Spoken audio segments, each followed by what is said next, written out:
Really? I am far from cliche. Hello, I'm Steve Reed, and this is Steve Reed Chats. This mini-series is all about something that I've always been fascinated by and something that really intrigues me. UFOs, the paranormal, and beyond.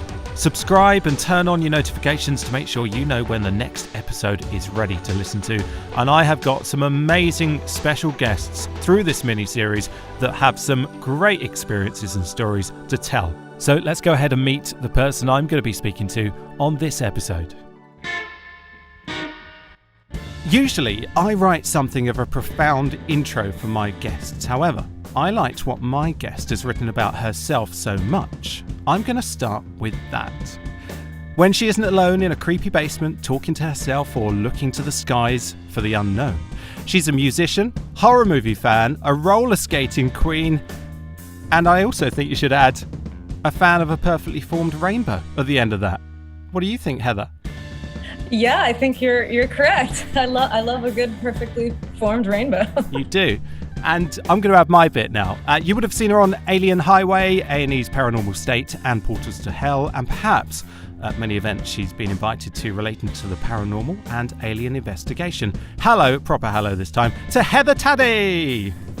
Yay! How's it going? All right, not bad. I like doing the kind of up on the name, so it pretends I've got a studio audience, but there isn't one, is there? Some clapping. Add some clapping in there. So those listening on the podcast, just cheer. Now, you may have noticed it's not the usual podcast theme you're listening to in the background. This is a clip of a tune by Heather's band, Mannequin. Heather plays guitar. And for the 20 seconds I saw a clip of her playing the guitar on Twitter the other day, she seems pretty good. I love this. Does this song have a name yet? The song that I sent you, it's called Boneyard Graveyard.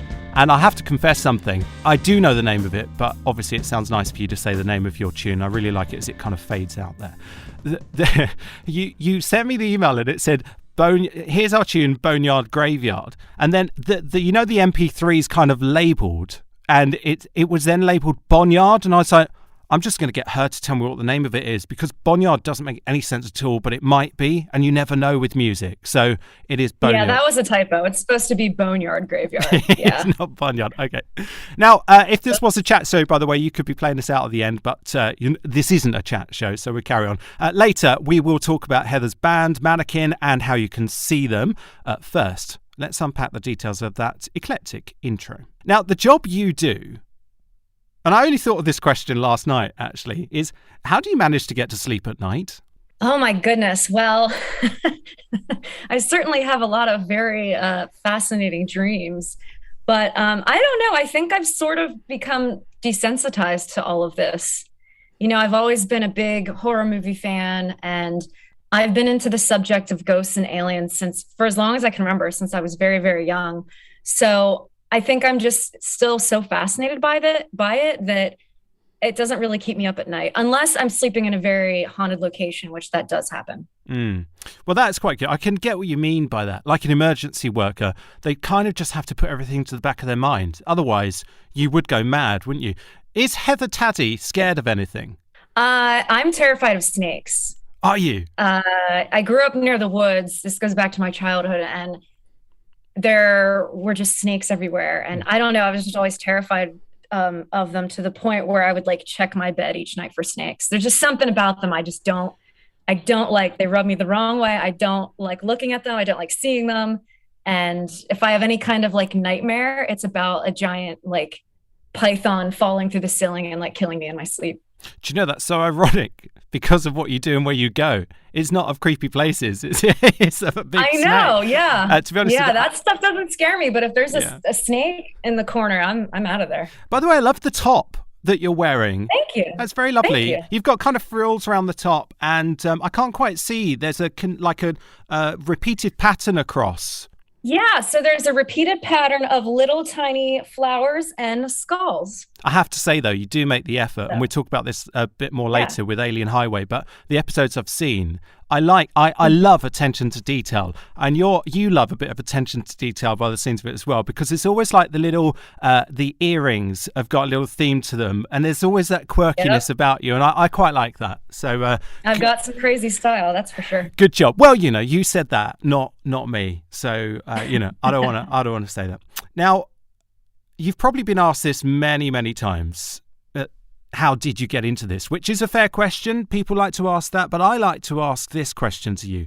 Why did you get into looking into the paranormal and the unknown? And also, have you not been scared off yet from doing this, thinking that's enough? I've had enough now. I've seen enough. I mean, I got into this field because, to me, the two most important questions you can ask yourself is there life on other planets?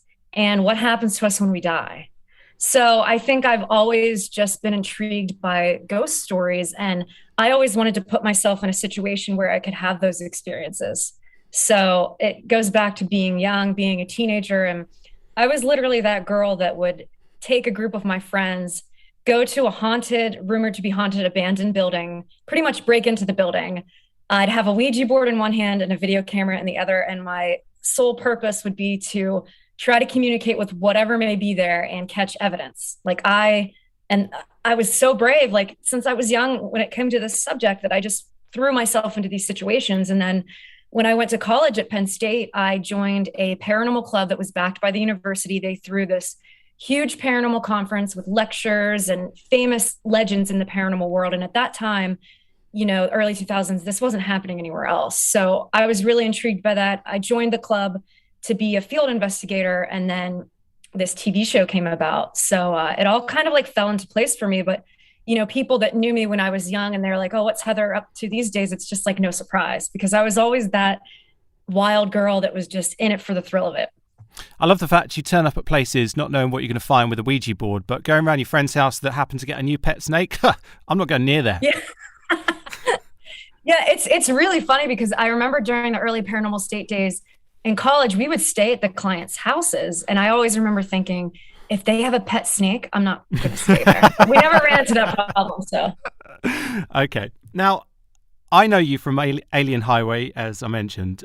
I've enjoyed all the episodes. Like a lot of people these days, it's so easy to kind of binge watch stuff, and you want more and more. There was a thing on last night somebody told me about on Apple TV Plus, and they said you're going to love it. And I was watching it till 12:30, and I was like, okay, I really need to go to sleep after episode 8 now, because it's really enough. It's too much. But Alien Highway is like that too, because you kind of think, okay, I love that little adventure you went on, and each episode's a bit different. But the thing that I know it's not a comedy, but the thing that makes me laugh about Alien Highway the most is, for those that haven't seen it, by the way, I'm going to give you a brief kind of couple of lines of what it's about. So there's a former law enforcement officer. His name's Chuck, and he's got a son, and they go out together with Heather, and they go off and investigate reported cases of unusual activity that have otherwise been previously kind of ignored. I think, is that about right about the program? Pretty much, yeah. And just areas of the U.S. where there's just been an increase in sightings, and maybe in the past there was activity as well, and what's causing it today.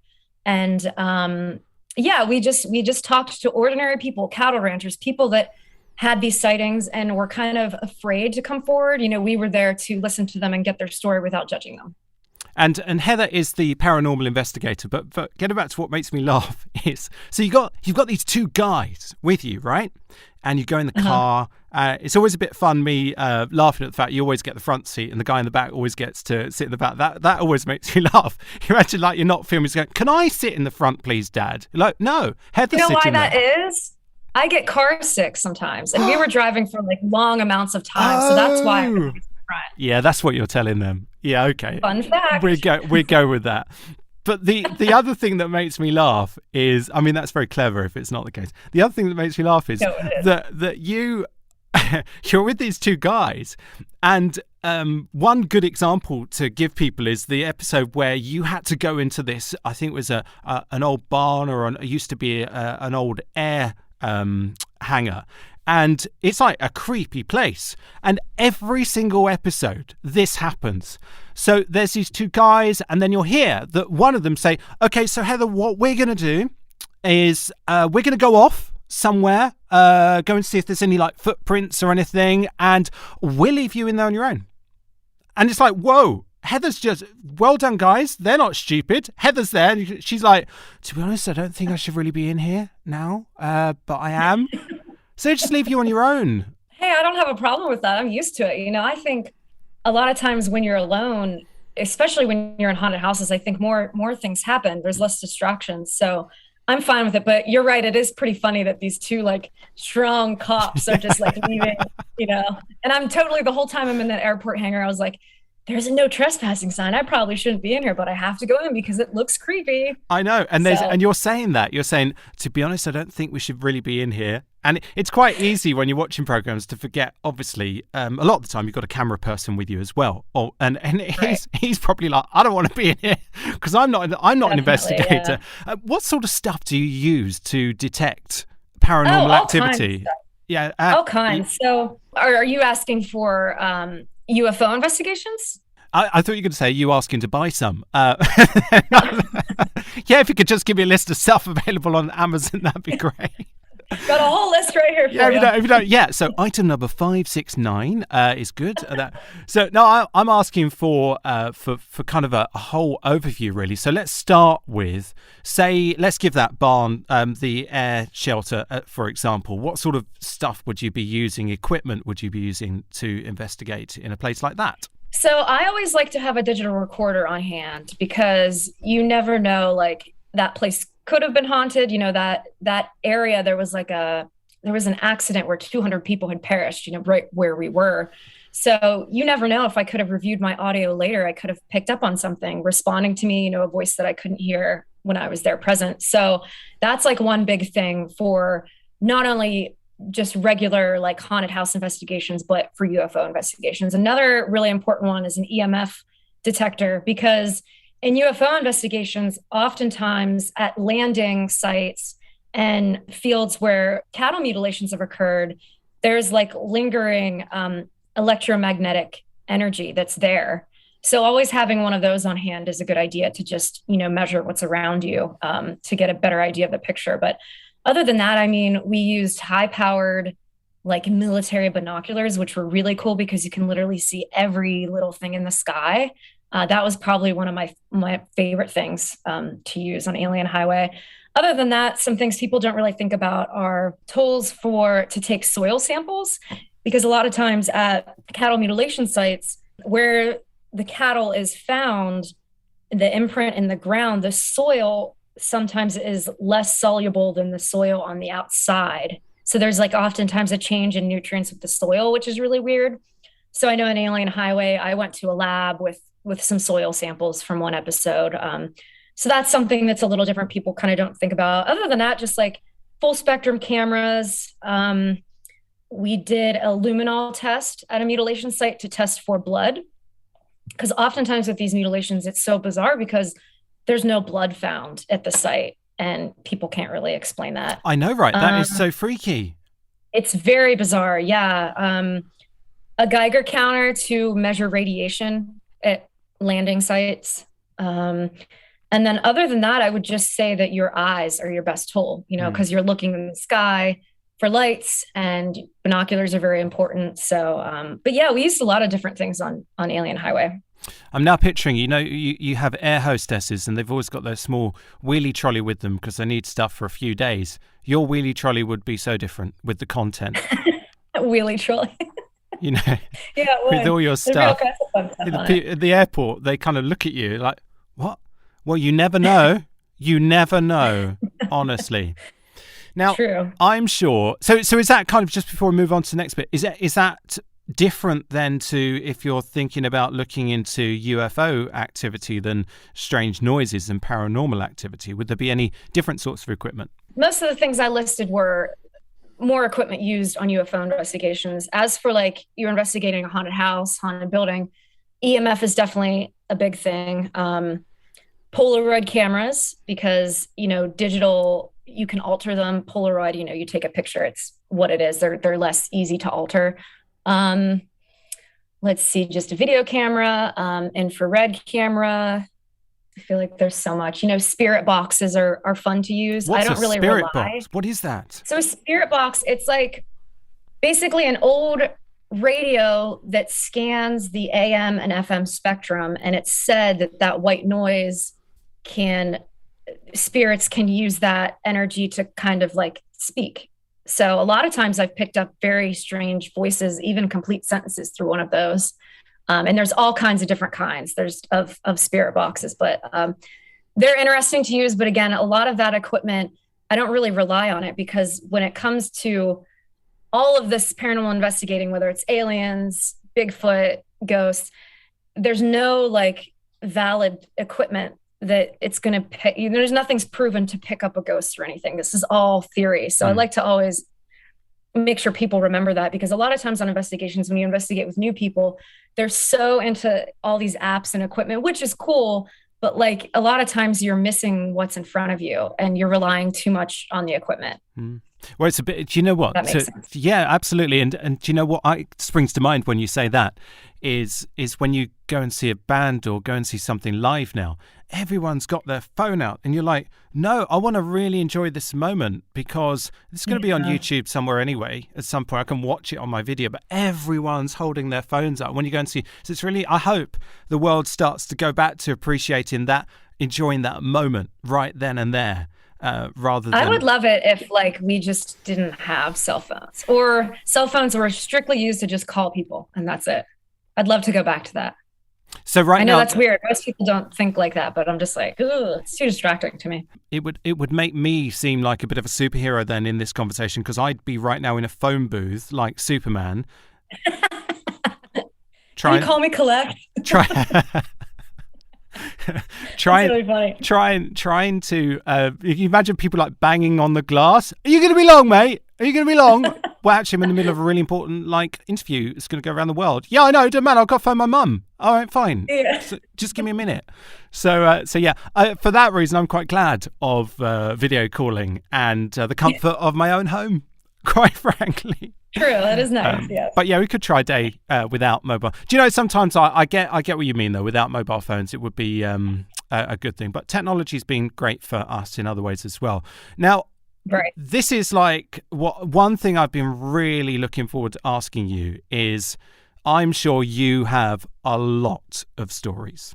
So filtering out what we can use in this today and what you'd like to use, it's probably taking you a while to have a think about, because I asked you ahead. Can you have a think about some stories and some experiences that stick in your mind, where you were, what happened? So yeah, please tell us some. I've got some stories. So one episode we did that was called Missouri Mayhem. We went to Missouri, and back in the 70s, there was this incident called the Piedmont Lights, where there was this lake called Clearwater Lake, and people saw these crafts with red lights on them. No explanation. It was like a huge thing to where people, like on a Saturday night, would just go on a hill near this lake and just look for these UFOs again. So it was very interesting. And we went there and we gathered. Recently, we had found out there had been a huge increase in sightings. So we gathered all these people at this town hall just to hear their stories. And we heard so many interesting stories of people that kind of lived like down the street from each other and didn't know each other were seeing the same crafts, but no one was talking about it with each other. So that was very fascinating. But when we were there, we went to this family's home and they had seen a craft land in their yard. A huge silver craft landed in their yard. They had no idea what it was. And it left this ring in their yard. It almost looked like there was once a swimming pool there. Like there was a ring of grass that was dead.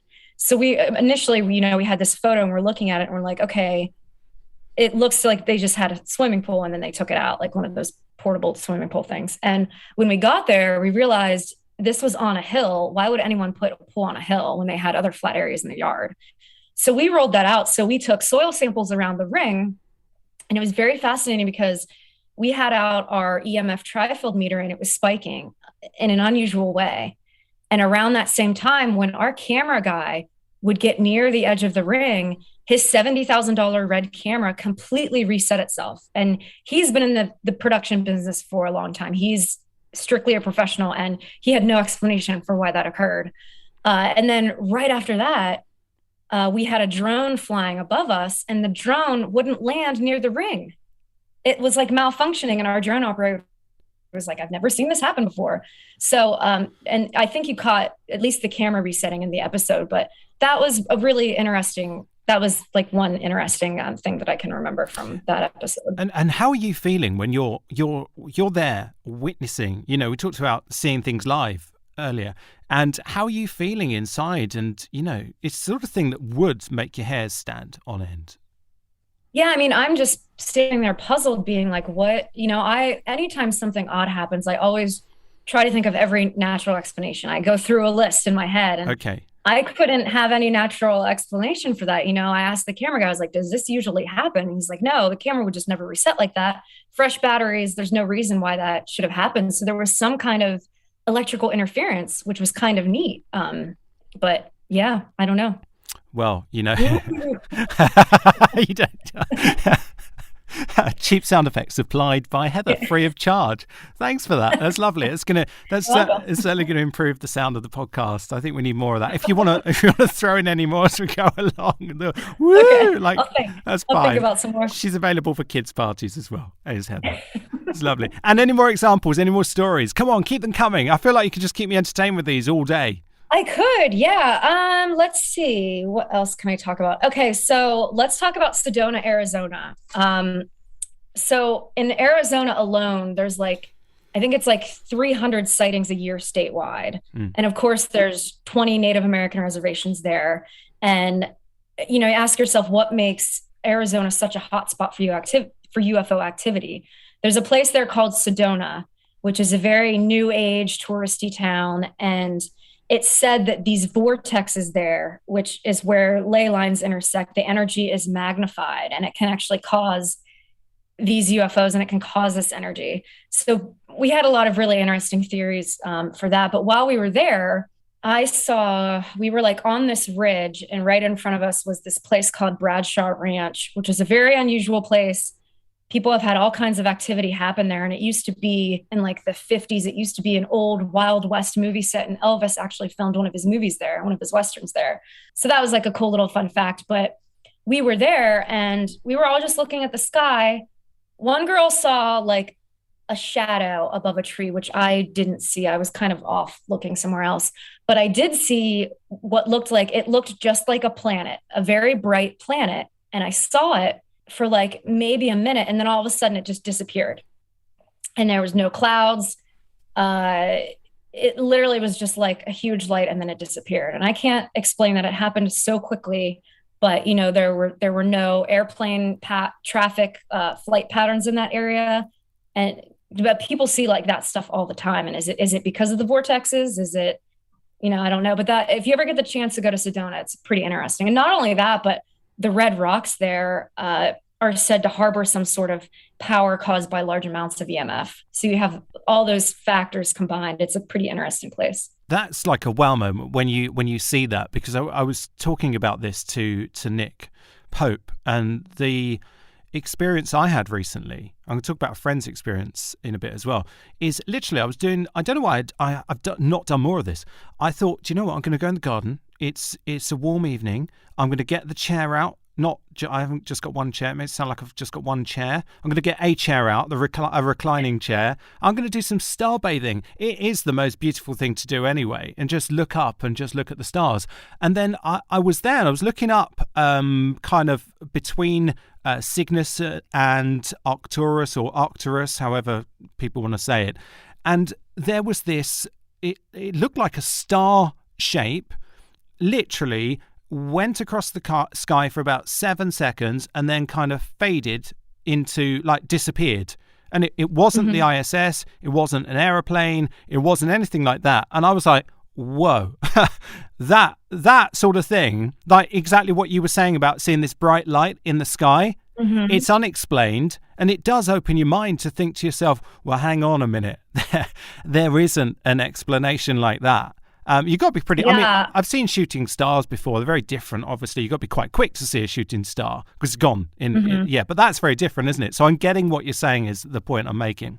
Yeah, and anytime something like that happens, I just feel like a little kid. It's so exciting to me. I want to see more of it. I'm like, what was that? I get so excited. And Another interesting story. I don't know if you've ever heard of ECETI Ranch out in Trout Lake, Washington. Yes, yes. You know about that place? Oh, we went there for an episode of Paranormal State, and to this day, I don't have any explanation for what we saw. And it was really cool because we had this like satellite tracking system. We had one of our investigators looking at every time we saw something, we would confirm, like, okay, there's nothing to the west, there's no satellites. And of course, there's probably satellites that maybe aren't recorded, but we would see these lights. I'm not joking. We would see a bright light go across the sky. We had these high powered military flashlights, and you would blink a light at it and it would literally like shine back at you. So bright. We were catching it clear as day on our cameras. And then this object would just kind of cruise really slowly, and then it would just zoom off and disappear. And we saw this on like a nightly basis. Wow. And to me, I'm like, if this happens so frequently, there has to be some kind of explanation for it. Yes. But I don't know. There's this you're camping out there at the base of Mount Adams, and it's just the most gorgeous place. But every night you see these things, and I don't know what they are. But if you ever get the chance to go there, it's a very exciting place. You just made my my starbathing in my garden in Hertfordshire, just north of London, sound rubbish. There's this mountain in the background, and if you ever get the chance, there's a massive lake, Trout Lake. It's the most stunning place, unlike your garden. Thanks for that. I mean, brilliant. No, your garden is stunning. It's stunning. Whatever. Okay, we've had the moment now. You've made me look this tiny, so we'll move on. So, that's funny. Have you ever turned up somewhere and thought, nah, I'm not going. I can't do that. See, when I wrote that question, I thought, you know what, there must be somewhere. But having spoken to you now for half an hour, I think you would find that more of a challenge. You were like, you know what, I'm feeling like I don't want to go in there, but that makes me want to do it more.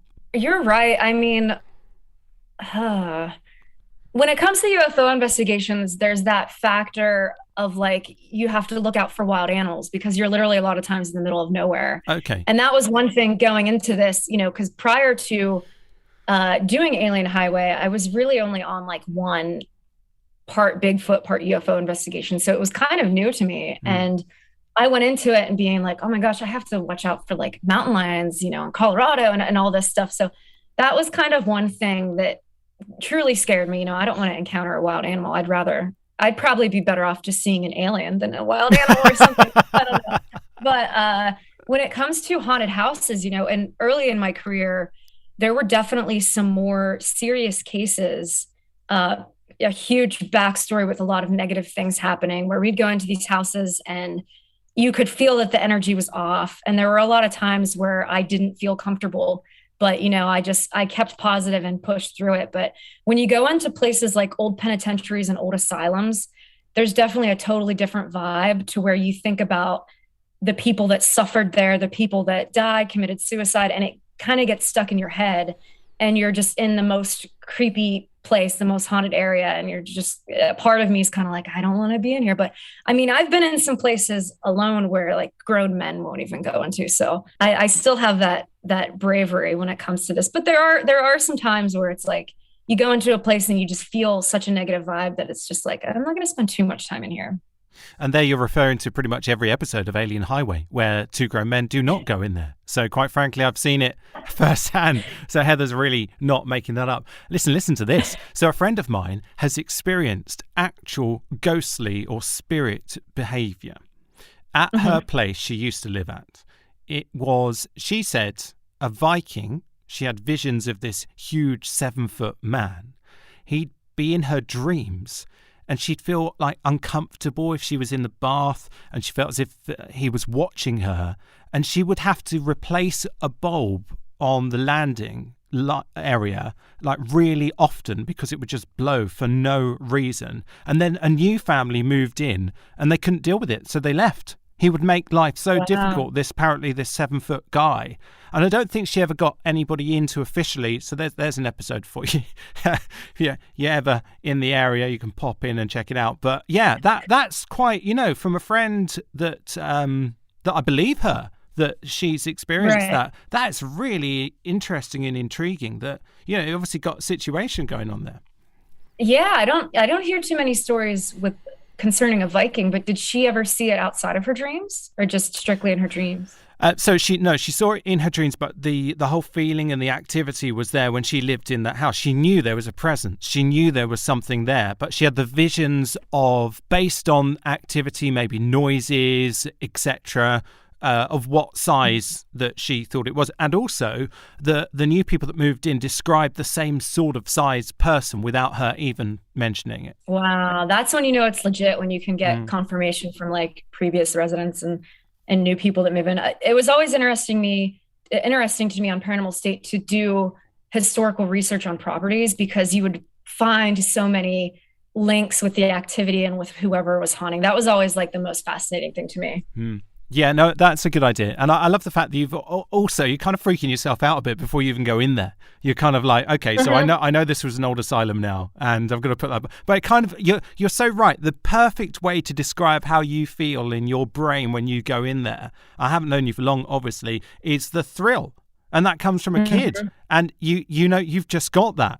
Which is great. And without you, we wouldn't have you going in on these programs. We'd have two guys standing outside and never know what was going on inside. quite honestly. You're right. Now you have a new TV project coming up soon, don't you? Tell me about that. So my best friend Katrina Weidman, we were on Paranormal State together. She's currently on Portals to Hell. We met in college, and we joined the Paranormal Research Society at Penn State and went on this crazy TV adventure together and remained friends through all this time. And we've always just been like, we need to do a project together because we work really well together. We're funny. We come from the same, training background on this subject. So we had an idea to do a series where we just go to a select few haunted locations, but each episode has like a different twist, and we were going to release it on her YouTube page. We had to kind of delay our release due to some contract issues, but eventually we're going to release it. But we filmed about 5 episodes. We picked some really interesting locations, and each episode kind of has like a little twist to it. And we actually caught some really great things. And I think people will really enjoy it because a lot of people really liked us together on Paranormal State. We just have that, that vibe, that fun vibe. So I think that people will like it. It's going to be called Travel the Dead. That's what I was going to ask you. Does it have a name yet? Some programs you don't come up with. Travel the Dead. So look out for that. Do you know any, are you allowed to say what network it might be going on yet? So right now, we did it all ourselves. We filmed it ourselves. Oh, brilliant. Okay. With one other girl. And, so a lot of stuff that you see, we filmed ourselves, did everything ourselves, stayed up for days working on it. So we just wanted to like release it ourselves and not really have to, deal with the confusing network, there's a lot that goes into that. So we were just like, we've been doing this for so long, let's do something ourselves. So eventually we're going to release it and start some new episodes. So I will let the public know when that happens. Sounds when you said you're filming it all yourself, it just sounds like a follow-up to the Blair Witch Project. That's so funny that you said that, because that's what we were going for. That's one main thing. We're like, we want the Blair Witch vibes. That's like such a good film. When that came out, that was like so different. It was because of the unique use of where the camera was in almost, it adds to the tension of the situation rather than it kind of be all this picture perfect, because quite frankly life isn't picture perfect like that all the time. So when you get that different kind of film, it's brilliant. I love that. I remember when that came out in 1999, there were all these news stories about people like puking in the theaters and getting sick and leaving. And it's funny to watch it now, go back and think about, 1999 when this came out. It was a huge deal. Yeah, it was. Well, look, good luck with the new project. I'm sure it'd be brilliant. It's always great when you're working with people and friends that you've got that kind of rapport with, because you can't buy that. And I'm really looking forward to seeing that when that comes out. So finally, let's not forget to mention your band, Mannequin. How and when can people see you play? People are allowed to go and see people nowadays, which is brilliant. Remember those days we could go and see a band? It's come back. I know. And are you going to be streaming as well? Are you going to be able to view on the internet? We're really trying to work on recording ourselves. Like we have a little studio set up, and just to try to get our songs out there, because we started the band over COVID. And interestingly enough, our drummer gave us all COVID. So we were all sick. It's nice of him. January. There we go. So yeah, we worked really hard, and a lot of the songs have different feels to them. When people ask me, what kind of music do you play? I mean, I say rock and roll because essentially it is rock and roll, but there's like a surf vibe to some of our songs. We have some parts in our songs that people will be like, that sounds like Black Sabbath or the Talking Heads, which are huge influences to us. It kind of has like a Devo vibe a little bit. It's just, in every band I've ever been in, it's always just been a bunch of musical inspirations from like very different genres of music. And I like that. And that's why we named the band Mannequin, because a mannequin's always changing its clothes and its style. And that's kind of how we are. So brilliant. You can also follow Heather on Twitter. Is it Classic Tad? I think so. Yep. Mm-hmm. That makes me laugh because that describes you in a nutshell. Oh, classic. It does. Classic Tad. I did laugh Classic at that. Tad. I thought you get to know you like really quickly with the way you do things. Check out Heather's website as well. It's just her name. It's really nicely made, your website. I love that. Thank you. Again, it's great. It's kind of like, yeah, that's her. That's what she does. There she is. It's goofy, isn't it? it's a really good idea. Yeah, so check out where she is and what she's up to. Keep up to date with what Heather's doing. And Heather Taddy, thank you for chatting with me. Thank you. It was great. This was a great chat. You've been listening to Steve Reed Chats, Series 1, UFOs, the Paranormal and Beyond. Episode 2 with Heather Taddy. Episode 1 with Nick Pope, the former UFO investigator for the Ministry of Defence, is available for you to listen to right now. And if you subscribe and turn on your notifications, you'll always hear the latest episode first.